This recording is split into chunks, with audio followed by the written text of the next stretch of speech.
Hello everyone, welcome to Commerce Net Scholars. I hope you all are perfectly fit and fine. आज के video में जो topic हम discuss करेंगे वो होगा product decisions. Today we'll understand कि किस चीज़ को हम प्रोडक्ट कहते हैं, क्या कंसेप्ट है प्रोडक्ट का, फीचर्स क्या है, प्रोडक्ट मिक्स क्या है, स्ट्रक्चर क्या है प्रोडक्ट मिक्स का, और भी कई सारी चीज़ें जो भी इंपॉर्टेंट और रेलिवेंट है प्रोडक्ट डिसीजंस के लिए, वो सब हम आज की वीडियो में डिस्कस करेंगे. तो वीडियो स्टार्ट करते हैं, but before starting as you all know, a reminder for you all, please do watch the video till the end, give it a like if you really like the video. Share it with your friends as much as possible, and most important of all, subscribe the channel if you haven't subscribed yet. Let's proceed with today's first topic, product, concept and features. Now, when we are talking about product, the first point says a product is an asset of an organization and referred to as the backbone of marketing mix. क्या है ये product? एक asset है हमारे organisation का और backbone है marketing mix का. और प्रोडक्ट का ये मतलब नहीं है कि जो भी आप टेंजिबल चीज़ें अपने कस्टमर्स को दे रहे हो सिर्फ वही प्रोडक्ट कहलाएगा. कोई भी इनटेंजिबल एसेट्स भी जो जैसे इन द फॉर्म ऑफ सर्विसेज जो आप अपने कस्टमर्स को प्रोवाइड कर रहे हो, वो सब कुछ आपका प्रोडक्ट है आपके लिए, जिसके बेसिस पे आप कस्टमर्स को रीच करोगे. Second point says it is the most important component of marketing, all other decisions revolve around it. क्योंकि कस्टमर्स को सेटिस्फाई करने के लिए आपको प्रोडक्ट ही चाहिए होता है. प्रोडक्ट आएगा सबसे पहले, तभी तो आप बाकी चीज़ों को, चाहे वो प्राइसिंग हो उस प्रोडक्ट की, चाहे उसका डिस्ट्रीब्यूशन हो, चाहे उसका प्रमोशन हो, ये सारी चीज़ें तो तभी आएंगी ना जब आपके पास कोई एक प्रॉपर प्रोडक्ट होगा कस्टमर्स की नीड को सेटिस्फाई करने के लिए. तो इसलिए सबसे इंपॉर्टेंट कॉम्पोनेंट है हमारा product. Third point says it is not just a bundle of physical attributes but a bundle of perceived benefits which satisfy consumers needs. दो एस्पेक्ट्स में इस लाइन को हम समझ सकते हैं कि हम सिर्फ फिजिकल एट्रीब्यूट्स की बात नहीं कर रहे, सिर्फ हम उसकी क्वालिटीज़ की बात नहीं कर रहे कि प्रोडक्ट क्या है, बल्कि उसकी कैपेसिटी कि वो कस्टमर्स को सेटिस्फाई कर सके, ये भी हमारा प्रोडक्ट कहलाता है. और एट द सेम टाइम हम ना कि सिर्फ टेंजिबल एसेट्स की बात करें, बल्कि हम इनटेंजिबल एसेट्स की भी, इनटेंजिबल गुड्स की भी बात कर रहे हैं in the form of services when we are talking about a product. Last point says the essential features of a product include, first feature है tangible and intangible both. जैसे मैंने आपको बताया कि goods और services दोनों आएंगे इसमें. associated attributes, जो भी उसके associated features होंगे कि आप जो product आप consume कर रहे हो वो clothing से related है, fooding से related है, shelter से related है, beauty से related है, आपकी कुछ self recognition से related है, किस टाइप का वो product है जो आपको किस तरह से सेटिस्फाई कर रहा है. उसके बाद एक्सचेंज वैल्यू, उसका मॉनेटरी वैल्यू क्या है. नेक्स्ट इज कस्टमर सेटिस्फैक्शन, कि वो कस्टमर्स को कितने बेस्ट पॉसिबल वे में सेटिस्फाई कर सकता है. So this was about product, concept and features. I hope it's clear. Next हम बात कर लेते हैं प्रोडक्ट मिक्स के बारे में. Product mix, first point says it is a combination of products manufactured or sold by the same organization. Product mix की अगर हम बात करें तो सिंपल लैंग्वेज में हम समझ सकते हैं कि जितने भी प्रोडक्ट्स एक ऑर्गेनाइजेशन मैन्युफैक्चर और सेल कर रहा है अपने कस्टमर्स को, वो आएगा हमारा प्रोडक्ट मिक्स.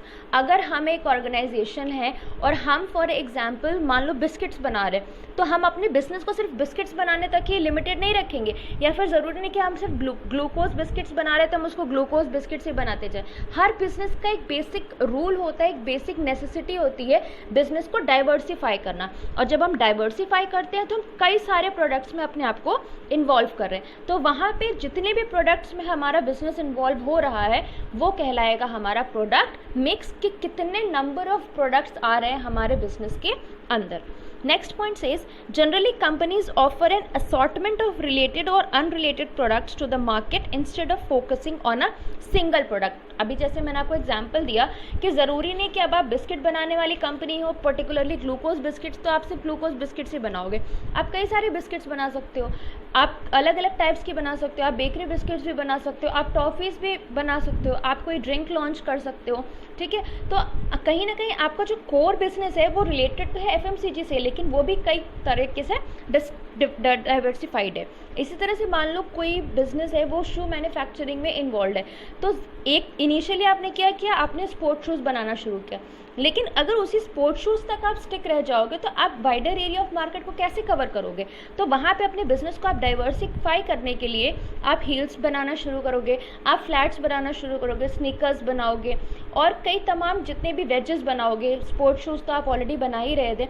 तो जैसे जैसे आप अपने प्रोडक्ट में और कई सारे टाइप्स और कई सारे फीचर्स ऐड करते जाओगे तो यहाँ पे आपका जो प्रोडक्ट होगा वो या तो रिलेटेड या तो अनरिलेटेड से आपका जो मार्केट है वो आप रीच कर पाओगे। ठीक है, अगर रिलेटेड की बात करें तो जैसे मैंने आपको एग्जांपल दिया बिस्किट वाला या शूज़ वाला। अगर हम अनरिलेटेड की बात कर लें तो इसमें you can have an example कि जैसे मान लो कि आप शूज़ बना रहे हो तो उसके बाद आपने अब क्या किया कि आपने हैंड बैग्स बनाना शुरू कर दिया या आपने क्लोथिंग में अपना प्रोडक्शन स्टार्ट कर दिया, तो ये कहीं ना कहीं अनरिलेटेड हो गया। ठीक, उसके बाद नेक्स्ट पॉइंट कहता है product mix includes product line and product item.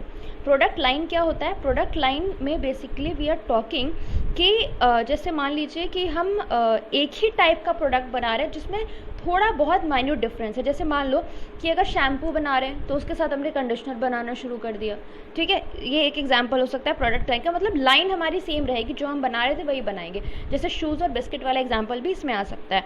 ये हो गया हमारा प्रोडक्ट लाइन। ठीक है, सेम। लेकिन प्रोडक्ट आइटम की अगर हम बात करें तो यहाँ पे बेसिकली हम क्या करेंगे, अपना जो एक प्रोडक्ट होगा वो सिमिलर तो रहेगा लेकिन उसको किसी न किसी फॉर्म में हम अपने प्रोडक्ट से अब जो प्रोडक्ट हम अभी तक बना रहे थे उससे बेस्ड ऑन दी कलर या साइज़, प्राइस या किसी एक फीचर पे बेस्ड हम उसको बाकी प्रोडक्ट से अलग उसको स्टैंड करवाएंगे। जैसे शैम्पू में कई सारे वेरिएंट्स आते हैं, anti dandruff, anti hair fall या फिर फॉर थिक एंड लॉन्ग। ठीक है, ऐसे जो डिफरेंट वेरिएंट्स आते हैं शैम्पूज में वो उसको आप समझ सकते हो प्रोडक्ट आइटम। यानी कि आपने प्रोडक्ट को चेंज नहीं किया, शैम्पू बना रहे थे शैम्पू ही बना रहे हो, कुछ और नहीं बना रहे हो, लेकिन उसका जो एक वेरिएंट है उसको सिर्फ बढ़ा दिया। लेकिन प्रोडक्ट लाइन में आप जैसे मान लो शैम्पू बना रहे हो तो उसके साथ एक एडेड जो आप बना रहे हो प्रोडक्ट वो हो गया आपका कंडीशनर। ठीक है, तो ये हो गया आपका प्रोडक्ट मिक्स के दो आइटम्स। उसके बाद आता है स्ट्रक्चर ऑफ प्रोडक्ट मिक्स, जिसमें विथ, डेप्थ और कंसिस्टेंसी आती है। विथ से आप समझोगे कि number of different product lines with in a company, कितनी प्रोडक्ट लाइंस हैं आपकी कंपनी में, कितने डिफरेंट प्रोडक्ट्स आप बना रहे हो। ठीक है, उसके जैसे इसका एग्जांपल क्या हो सकता है, जैसे मान लो बजाज ग्रुप है तो बजाज ग्रुप क्या क्या बनाता है? बल्ब्स बनाता है, प्रेशर कुकर है, मिक्सर है, ग्राइंडर है, मोटरसाइकिल्स है। देख पा रहे हो आप, अलग अलग टाइप के प्रोडक्ट्स हैं। तो ये आपका हो गया प्रोडक्ट लाइन। जैसे मैंने आपको बताया था कि शैम्पू के साथ आप कंडीशनर बना रहे हो। उसके बाद आता है डेप्थ। डेप्थ में जो भी आपके एवरेज नंबर ऑफ आइटम्स हैं जो एक कंपनी ऑफर कर रही है अंडर प्रोडक्ट लाइन, यानी कि जैसे आपके सोप के जो डिफरेंट वेरिएंट्स हो गए। ठीक है, ये आपका हो जाएगा डेप्थ। उसके बाद आएगा कंसिस्टेंसी।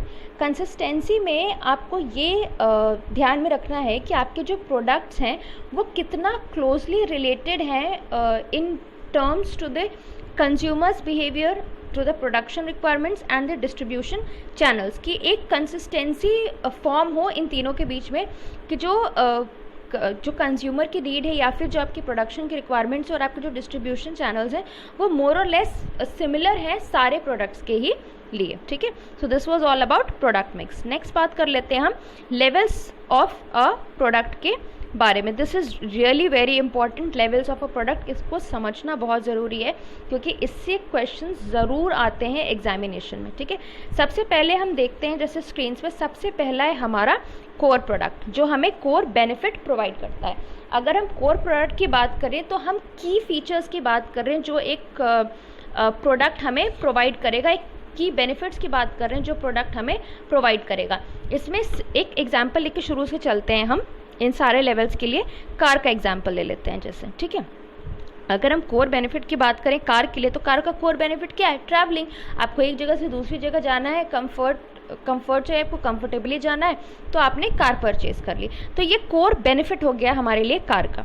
उसके बाद आता है बेसिक प्रोडक्ट, जो कि आपको बेसिक बेनिफिट्स प्रोवाइड करेगा, यानी कि जो आपका कोर प्रोडक्ट था उसमें कुछ थोड़े बहुत एडेड बेनिफिट। जैसे मान लो आपने कार लिया एक जगह से दूसरी जगह जाने के लिए, लेकिन कार में एक एड ऑन फीचर क्या है कि क्लीन और स्पेशियस कार है। अगर आपकी फैमिली बड़ी है तो मान लो आपको 5 सीटर कार चाहिए, 6 सीटर कार चाहिए, तो आपका स्पेस जो है कार का वो ध्यान में रखते हुए आप कार परचेज कर रहे हो। ये हो गया आपका बेसिक प्रोडक्ट। थर्ड आया हमारा एक्सपेक्टेड प्रोडक्ट। एक्सपेक्टेड में अगेन बेसिक वाले में कुछ और एड ऑन फीचर्स, जैसे कार में अब आपको एसी चाहिए, म्यूजिक सिस्टम चाहिए, ये सारा हो गया आपका एक्सपेक्टेड प्रोडक्ट। फोर्थ आएगा हमारा ऑगमेंटेड प्रोडक्ट, यानी कि एक्सपेक्टेड वाले में कुछ एड ऑन फीचर्स। अब कार में जैसे मान लीजिए कुछ स्पेशल इनबिल्ट फीचर्स हैं, जैसे कि एलसीडी है, रेफ्रिजरेटर है, ये सारे जो एड ऑन फीचर्स जिनका एज सच कोई रिक्वायरमेंट नहीं होता है, but just to have that feeling कि हाँ मेरे कार में ये वाला फीचर भी है, you are going to install it. ठीक। और लास्ट है हमारा पोटेंशियल प्रोडक्ट, जो कि हाईएस्ट लेवल और हाईएस्ट फॉर्म ऑफ प्रोडक्ट होता है, जिसमें कह सकते हैं कि जितने भी रिक्वायर्ड फीचर्स होते हैं एक प्रोडक्ट के लिए वो सारे प्रेजेंट हो गए। जैसे आपने कोई हाई टेक्नोलॉजी गैजेट कार्ड लिए जिसमें गुड एम्बियंस और कंफर्ट है। ठीक है, यहाँ पे क्या करते हैं प्रोड्यूसर्स या मैन्युफैक्चरर्स की बेसिकली कस्टमर्स के लिए उनकी एक्सपेक्टेशन से कहीं ज़्यादा और कहीं अच्छा प्रोडक्ट मैन्युफैक्चर करते हैं। तो आई जस्ट होप कि इस कार के एग्जाम्पल से आपको ये सारे लेवल्स बहुत अच्छे से क्लियर हो गए होंगे। नेक्स्ट हम बात करेंगे सिलेक्शन ऑफ प्रोडक्ट पॉलिसी के बारे में। सिलेक्शन ऑफ प्रोडक्ट पॉलिसी में सबसे पहला आएगा product mix and product line. Product mix and product line यानी कि आप कितने प्रोडक्ट्स अपने ऑर्गेनाइजेशन में मैन्युफैक्चर कर रहे हो। उसके बाद आएगा प्रोडक्ट पोजिशनिंग, कि आप अपने प्रोडक्ट को मार्केट में बाकी प्रोडक्ट से कैसे बेटर दिखा रहे हो। पोजिशनिंग का मतलब मैंने आपको बताया था ना कि कंपेटिटर्स को ध्यान में रखते हुए आप अपने प्रोडक्ट को आउटस्टैंड कैसे कर रहे हो मार्केट में, वो क्या स्पेशल फीचर डाल रहे हो अपने प्रोडक्ट में कि आपका प्रोडक्ट मार्केट में आपके कंपेटिटर्स के प्रोडक्ट से बेटर दिखे। ठीक है। और तीसरा है हमारा, तीसरा चीज़ जो हमें ध्यान में रखनी होती है प्रोडक्ट पॉलिसी सेलेक्ट करने से पहले, वो होता है प्रोडक्ट लाइफ साइकिल, जिसमें 4 स्टेजेस होते हैं। ये तो आपको अच्छी तरह पता है, इंट्रोडक्शन, ग्रोथ, मैच्योरिटी और डिक्लाइन। इंट्रोडक्शन में क्या होता है कि प्रॉफिट्स जो होते हैं हमारे लो होते हैं, क्योंकि हम कम कंपेटिटर्स होते हैं हमारे मार्केट में और कम कंज्यूमर्स भी होते हैं हमारे। तो अल्टीमेटली हम क्या करते हैं कि कंज्यूमर्स को अट्रैक्ट करने के लिए वहाँ पे हम एक इनिशियल लेवल पे बहुत कम प्राइस पे अपने प्रोडक्ट को हम लॉन्च कर रहे हैं, इंट्रोड्यूस कर रहे हैं मार्केट में, ताकि कस्टमर बेस हम धीरे धीरे क्रिएट कर पाएँ।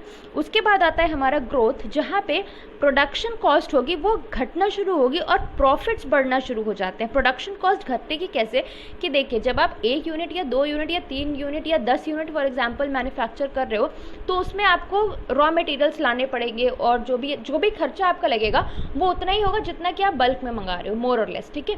ट्रांसपोर्टेशन आपको उतना ही देना पड़ेगा, लेबर चार्ज आपको उतना ही देना पड़ेगा। सिर्फ प्रॉब्लम कहाँ पे आपको कमी मिल सकती है कि रॉ मटेरियल्स जो आप लेके आ रहे हो उनका जो प्राइस आएगा वो हो सकता है कम आए, क्योंकि उनकी क्वांटिटी कम होगी।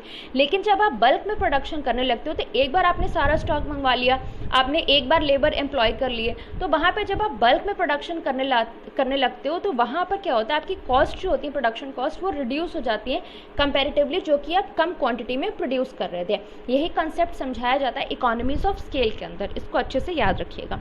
ठीक है। तो वहाँ पे क्या होता है, प्रोडक्शन कॉस्ट डिक्रीज होगी और प्रॉफिट्स इंक्रीज होने लगेंगे, क्योंकि अब आपने एक मार्केट में कस्टमर बेस रीच कर लिया है और जो आप प्रोडक्ट्स हैं अपने वो अभी भी आप कंपैरेटिवली लोअर प्राइस पे ही अपने कस्टमर्स को दोगे, ताकि आप उन्हें और ज़्यादा अट्रैक्ट कर पाओ। तीसरा आता है मैच्योरिटी, जहाँ पे आपका प्रोडक्ट है वो पीक पे पहुँच चुका है, आपके पास इंटेंस कंपटीशन है और काफ़ी सारे कस्टमर्स हैं, क्योंकि आपके कस्टमर्स बढ़ रहे हैं इसीलिए आपके कंपेटिटर्स भी बढ़ रहे हैं। ठीक है, ये चीज़ आपको ध्यान रखनी है कि अगर कंपेटिटर्स नहीं है तो कस्टमर्स भी नहीं होंगे, अगर कंपेटिटर्स ज़्यादा हैं तो दैट मीन्स आपके पास कस्टमर्स भी बहुत सारे हैं, इसीलिए आप कंपटीशन में हो। और लास्ट स्टेज आता है हमारा डिक्लाइन, जहाँ पे प्रोडक्ट का डाउनफॉल शुरू हो जाता है। अब उतनी सेल्स नहीं हो पाती जितना आप कर रहे थे मैच्योरिटी लेवल तक, और इस सेल्स को वापस से रिगेन करने के लिए, वापस से सेल्स को बूस्टअप करने के लिए आपको अपने प्रोडक्ट में कुछ एक्स्ट्रा फीचर्स, कुछ एक्स्ट्रा वैल्यूज़ या बेनिफिट्स ऐड ऑन करने होते हैं। अदरवाइज आपका जो प्रोडक्ट है वो धीरे धीरे डाउनफॉल की तरफ जाने लगता है और अल्टीमेटली वो मार्केट से वैनिश अवे हो जाता है, राइट। और इसमें एक स्पेशल बात ये है कि जो भी आपके कस्टमर्स अभी भी इस प्रोडक्ट को ले रहे होंगे वो आपके बड़े ही लॉयल कस्टमर्स होंगे, जो कुछ और ट्राई ही नहीं करेंगे, भले आप मार्केट में एक्सेल कर रहे हो या नहीं, उन्हें फ़र्क नहीं पड़ता। आपके प्रोडक्ट से वो सेटिस्फाइड है तो वो आपका ही प्रोडक्ट लेंगे। लेकिन डिक्लाइन की स्टेट में आते ही प्रोड्यूसर्स को, मार्केटर्स को ये अटेम्प्ट करना चाहिए कि वो अपने प्रोडक्ट में कुछ एड ऑन फीचर्स या वैल्यूज़ ज़रूर एड ऑन करें, ताकि उनका प्रोडक्ट वापस से मार्केट में ग्रो कर सके। So this was all about product decisions. Next video will be starting with pricing decisions. Till then, take care. Thank you, and a reminder, if you haven't subscribed to the channel yet, please do subscribe it right now.